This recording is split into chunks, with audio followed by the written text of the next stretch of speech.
Market का पंचनामा में आपका बहुत बहुत स्वागत है। मैं हूं यतिन मोता। आज सुमित छुट्टी पे हैं, आज फ्राइडे है तो जल्दी चले गए, तो इसीलिए आज मुझे मौका मिला है आपके साथ पंचनामा करने का। तो देखिए, मार्केट की पहले बात करते हैं। छठे दिन लगातार तेजी, हरा निशान, और जैसे कि हम सीएनबीसी आवाज पे कहते हैं, एक बहुत ज़बरदस्त सेंटा रैली आज के सत्र में हमको देखने को मिली। स्टार्ट धीमी रही, लाल निशान में रही, लेकिन सेकेंड हाफ में खास करके पिछले आधे घंटे में जो बाइंग हुई वो बहुत ज़बरदस्त थी, जिसके कारण मार्केट हर दोस्तों, अगर आप बाजार में ट्रेडिंग या निवेश करते हैं और अभी भी ब्रोकरेज के नाम पर अपने हजारों लाखों रुपए बर्बाद कर रहे हैं, तो अब बदलिए और देश के सबसे अच्छे और भरोसेमंद ब्रोकर एंजल ब्रोकिंग के साथ में जुड़िए, जहां पर आपका ब्रोकरेज कुछ भी नहीं लगता है। ब्रोकरेज लगता है तो सिर्फ इंट्राडे ट्रेड में, वह भी सिर्फ 20 रुपये। तो लिंक डिस्क्रिप्शन में है, वहां पर जाकर आप अपना अकाउंट ओपन करा सकते हैं एंजल ब्रोकिंग। निशान में बंद हुआ। और आईटी फार्मा शेयरों के क्या कहने, बहुत अच्छी रैली यहां हमको देखने को मिली, खास करके आईटी स्टॉक्स में, क्योंकि एक्सेंचर जो एक बड़ी आईटी कंपनी है, उन्होंने अपना गाइडेंस और उनका जो आने वाली क्वार्टर्स में जो आउटलुक है उस पर बहुत अच्छी कमेंट्री दी है, जिसके कारण पूरा का पूरा आईटी पैक आज के सत्र में तेज देखने को मिला। पीएसयू बैंक्स दबाव में थी और एडवांस डिक्लाइन रेशियो भी थोड़ा वीक था। हर एक बढ़ने वाले शेयर पे 2 घटने वाले शेयर थे। Asian paints, TCS, Infosys, Titan जैसे शेयरों ने आज के दिन मार्केट में ऑल टाइम हाई लगाया। गेनर्स की भी बात करें तो कहीं ना कहीं आईटी शेयरों का बोलबाला था। इन्फोसिस, एचसीएल टेक, विप्रो जैसे शेयरों में बहुत ज़बरदस्त तेजी हुई। डॉक्टर रेड्डीज और एशियन पेंट्स भी दूसरे शेयर थे जहां हमने अच्छी खासी बाइंग देखी। लूजिंग साइड पे इंडसइंड बैंक, एचडीएफसी बैंक जैसे दिग्गज आईटी और बैंकिंग शेयर्स थे। ओएनजीसी और आईओसी जैसे ऑयल एंड गैस क्षेत्र के शेयर्स में भी हमको थोड़ी बहुत सेलिंग देखने को मिली। और देखिए, मिड कैप गेनर्स की बात करें तो L and T technology, Cummins India, Whirlpool, Page, Mphasis जैसे शेयरों में बहुत अच्छी बाइंग हमको आज के दिन देखने को मिली। और आईटी सेक्टर की स्पेसिफिकली बात करें तो इन्फो एज, कोफोर्ज, एम्फेसिस जैसे मिड कैप शेयरों में बहुत अच्छा हमको ओवरऑल बाइंग का माहौल देखने मिला। तो जल्दी से जल्दी, अब आज क्योंकि फ्राइडे है, बहुत जल्दी होगी आप लोगों को वीकेंड की छुट्टी मनाने के लिए, तो जल्दी से जल्दी क्वेरी ले लेते हैं, क्योंकि क्वेरीज में हमने ये देखा है कि आज आईटी कंपनीज में काफ़ी सारी हमको क्वेरीज आ रही हैं। और क्योंकि आईटी आज फ्लेवर ऑफ द डे था, सेक्टर ऑफ द डे था, तो बहुत अच्छे वहाँ हमको क्वेरीज देखने को मिल रहे हैं। तो आईटी स्टॉक्स पे अगर आपको कोई क्वेरी हो तो बहुत जल्दी हमको आप अपना जो है मैसेज बोर्ड पे मैसेज छोड़ें। हेमंत पिपलावा जो है वो पूछ रहे हैं टीसीएस और इन्फोसिस पे लॉन्ग टर्म का क्या व्यू है। देखिए, जिस हिसाब से लॉकडाउन में हमने देखा है कि आईटी स्टॉक्स को लेके एक मिसकंसेप्शन था कि अब क्या होगा, वर्क फ्रॉम होम कैसे होगा। बखूबी इन आईटी कंपनीज ने वर्क फ्रॉम होम किया है, एम्प्लॉयज की प्रोडक्टिविटी बढ़ाई है। और अगर आप ऑर्डर बुक भी देखें तो बहुत ज़बरदस्त ऑर्डर बुक देखने को मिली है हमको आईटी कंपनीज की। तो टीसीएस और इन्फोसिस अगर आपके पास लॉन्ग टर्म के लिहाज से हो तो बने रहिए। मुझे लगता है कि दोस्तों, अगर आप बाजार में ट्रेडिंग या निवेश करते हैं और अभी भी ब्रोकरेज के नाम पर अपने हजारों लाखों रुपए बर्बाद कर रहे हैं, तो अब बदलिए और देश के सबसे अच्छे और भरोसेमंद ब्रोकर एंजल ब्रोकिंग के साथ में जुड़िए, जहां पर आपका ब्रोकरेज कुछ भी नहीं लगता है। ब्रोकरेज लगता है तो सिर्फ इंट्राडे ट्रेड में, वह भी सिर्फ 20 रुपये। तो लिंक डिस्क्रिप्शन में है, वहाँ पर जाकर आप अपना अकाउंट ओपन करा सकते हैं एंजल ब्रोकिंग से। यहाँ से काफ़ी अच्छे रिटर्न पोटेंशियल के साथ आईटी कंपनीज कारोबार कर सकती हैं। मेहुल माथुर जी एलएनटी पे ट्रेडिंग साइड से व्यू पूछ रहे हैं। देखिए, एलएनटी में आज फुटसी रीबैलेंसिंग की बाइंग हमको देखने को मिली, तो बहुत अच्छी वहाँ ट्रेडिंग की अपॉर्चुनिटी हमको मिली है।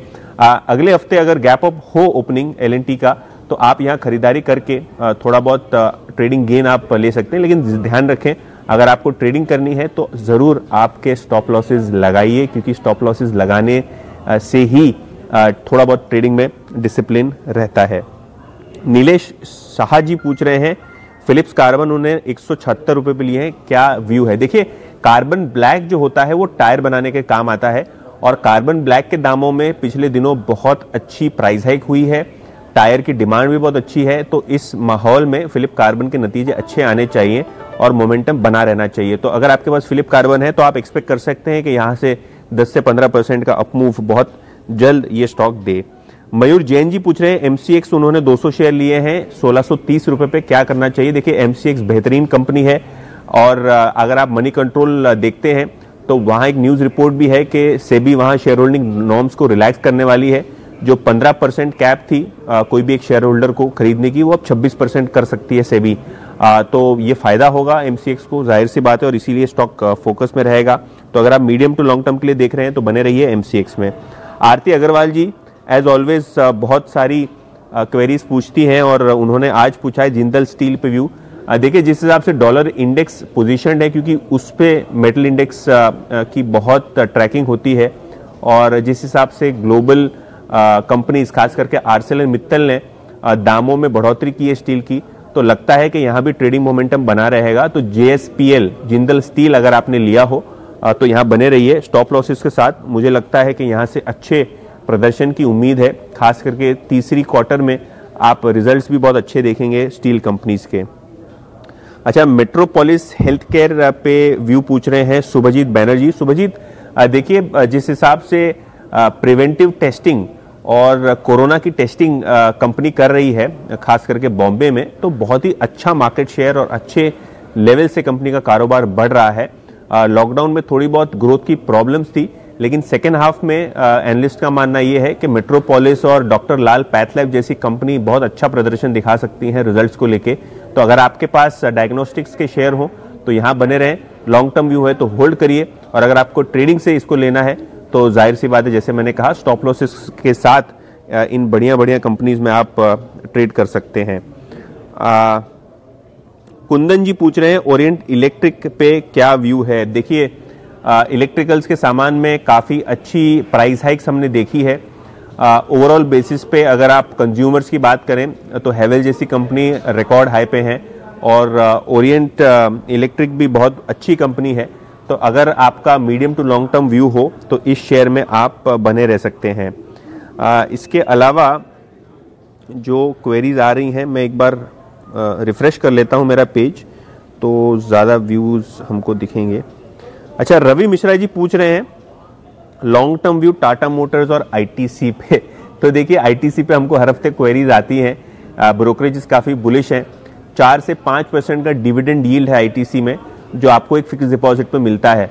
तो आईटीसी में अगर आपने इन्वेस्टमेंट किया हुआ हो और स्टॉक नहीं चलता है, घबराने की कोई बात नहीं है, आपको डिविडेंड तो कंपनी से आते रहेंगे, और जब भी साइकिल टर्न होगी और अच्छे निवेशक इसके अंदर एंट्री करना शुरू करेंगे तो यहाँ से भी स्टॉक में काफ़ी अच्छा रिटर्न पोटेंशियल है। काफ़ी सारे ब्रोकरेज रिपोर्ट पिछले 10 दिनों में आए हैं जो 25 से 30% के अपसाइड की बात कर रहे हैं आईटीसी में। तो अगर आपके पास शेयर हो तो बने रहें। इसके अलावा टाटा मोटर्स की अगर आप बात करें तो ग्लोबल मार्केट अब सुधरेंगी, खास करके अमेरिका और यूरोप, तो टाटा मोटर्स को फायदा होगा क्योंकि उनका बड़ा बिजनेस जो है जेएलआर से आता है। तो टाटा मोटर्स पे भी अगर आप बने रहना चाहते हैं तो बने रहें। प्रभाकर काले जी आईडीएफसी पे व्यू पूछ रहे हैं और आईटीडीसी पे व्यू पूछ रहे हैं।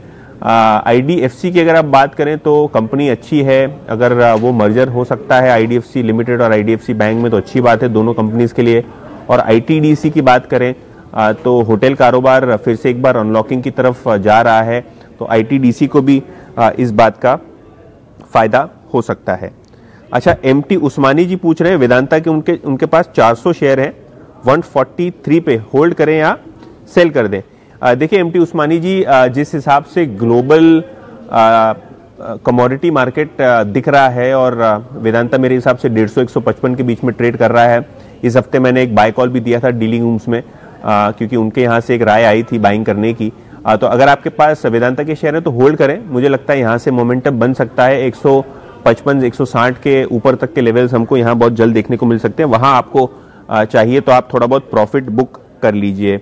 महेंद्र सैया जी पूछ रहे हैं टाटा कम्युनिकेशन, उन्होंने 10 शेयर लिए हैं 1034 में। देखिए टाटा कम्युनिकेशन जो है वो इंटरनेट जो प्रोवाइड करती है कंपनी, उनका बैकएंड का पूरा जिम्मा उठाती है। वो आपको ब्रॉडबैंड सर्विसेज प्रोवाइड करते हैं जो आप रीडिस्ट्रीब्यूट करते हैं एज अ केबल ऑपरेटर और एज अ इंटरनेट ऑपरेटर। तो जिस हिसाब से डेटा की खपत बढ़ी है वर्क फ्रॉम होम के वजह से, कोविड के लॉकडाउन की वजह से, कंपनी को सीधा फायदा होगा। और ये पिछले 1-2 क्वार्टर के नतीजों में भी हमको दिख रहा है कि टाटा कम्युनिकेशन का बहुत अच्छा प्रदर्शन रहा है। आपने अगर देखा हो तो राकेश झुनझुनवाला ने भी यहाँ एक हिस्सा खरीदा है। तो अगर आपके पास टाटा कम्युनिकेशंस के शेयर हो मीडियम टू लॉन्ग टर्म के हिसाब से, यहाँ एक्सपेक्ट कर सकते हैं आपको 15 से 20% के रिटर्न्स मिले लॉन्ग टर्म्स के हिसाब से। अच्छा, और आखिरी क्वेरी लेता हूं मैं डॉक्टर शशांक कदम की। उन्होंने ओएनजीसी और स्पाइसजेट में व्यू पूछा है। देखिए, ओएनजीसी जिस हिसाब से कच्चे तेल के दाम बढ़ रहे हैं, क्रूड ऑयल के दाम बढ़ रहे हैं, ओएनजीसी को सीधा फायदा होगा। कंपनी में बहुत बड़ा अंडर वैल्यूएशन है। पिछले 15-20 दिन से अगर आप देखें तो पीएसयू स्टॉक्स में बहुत अच्छी हलचल है पॉजिटिव साइड पे। तो अगर आपके पास ओएनजीसी के शेयर हैं तो बने रहें। स्पाइसजेट का क्वेरी हमको 2-4 दिन पहले भी आया था। देखिए, 50 रुपये से स्टॉक 100 रुपये हो गया है, डबल हो गया है एक छोटे अंतरकाल में। दिवाली पे 50-60 रुपये का दाम रहता था, आज 100 रुपये है। तो अगर आपने फ्रेश एंट्री ली है तो मैं कहूँगा आपसे कि बहुत ध्यान से आपका स्टॉप लॉस रखें, क्योंकि डबल होने के बाद स्टॉक थोड़ा बहुत स्लो हो जाता है। और अगर आपके पास पहले से ही शेयर पड़े हुए हैं तो राइड करिए, यहाँ से आपको शायद 10 से 15% और कमाने को मिल सकते हैं। लेकिन फ्रेश पोजीशंस मेरे हिसाब से नहीं लेनी चाहिए स्पाइसजेट जैसे कंपनी में, क्योंकि रनअप काफ़ी अच्छा हो चुका है। और इसी के साथ दीजिए मुझे विदा, और आप अपना वीकेंड एंजॉय करिए और बहुत बहुत संभाल के ट्रेडिंग करिए। स्टॉप